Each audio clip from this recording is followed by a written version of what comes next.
guy who made billions out of creating super clunky corporate software. What you didn't realize is that Bill Gates doesn't think of himself that way. Bill Gates doesn't think of himself as some guy who got super rich making bad software. Bill Gates thinks of himself as God in control of the solar system. And that's why Bill Gates is now backing something called sun-dimming technology that would reflect sunlight out of the Earth's atmosphere, causing global cooling. Ooh, that's not fraught with risks. You thought gain-of-function research on pathogens was dangerous. Try that. But that doesn't stop Harvard University. Its scientists are testing that technology by spewing calcium carbonate dust into the atmosphere. Bill Gates is backing the first high-altitude experiment of one radical climate change solution, creating a massive chemical cloud that could cool the Earth. It's called solar geoengineering, and it's highly controversial. It would look something like this. Thousands of planes would fly very high and use nozzles to inject millions of tons of light-reflecting particles into the stratosphere. It would create a thin chemical cloud of those particles around the whole planet, blocking some sunlight from reaching the surface. It would mimic a giant volcanic eruption, which we know cools the Earth. Now, just to restate, Bill Gates is not God. Bill Gates is some kind of weird, socially awkward rich guy who lives in Seattle. He doesn't own the planet, but he's now changing the planet single-handedly. This is not just over his yard in Seattle. This is over your yard and our oceans and the whole planet.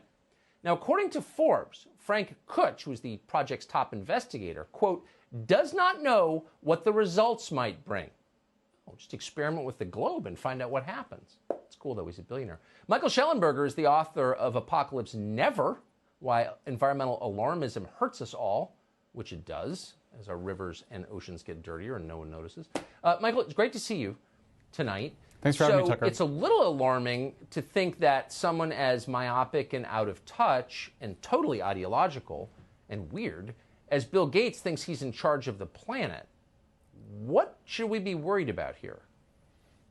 I mean, basically everything. I mean, when I first heard about this over 2 decades ago, this was a thought experiment.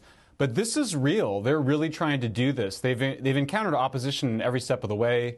I've co-authored articles with the Harvard investigator. We've told him personally this is a terrible idea. The vast majority of scientists disagree with this.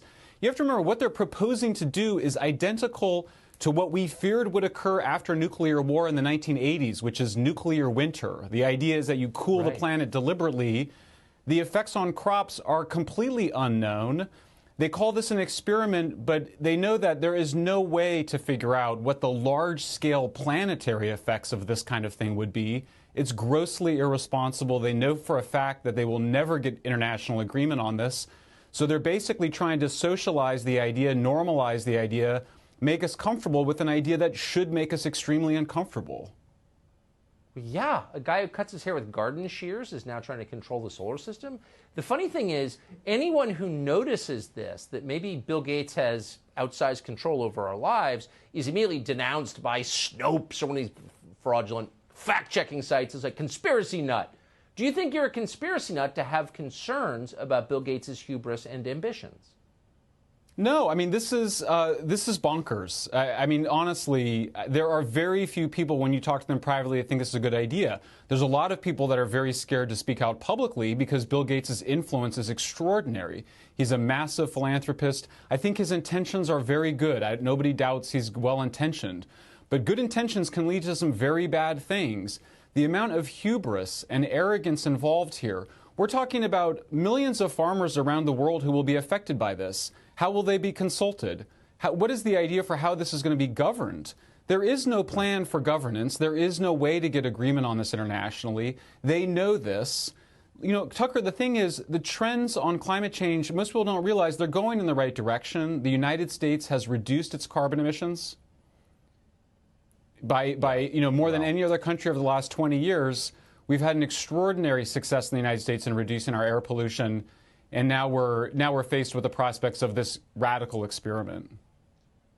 If there's one thing we could do to improve our country overnight, it's tax-exempt nonprofits. People like Bill Gates make billions. They die, but they continue to distort our society with these tax-exempt foundations. We should tax them immediately. Pay the rate we pay today. Michael, thank you. Great to see you.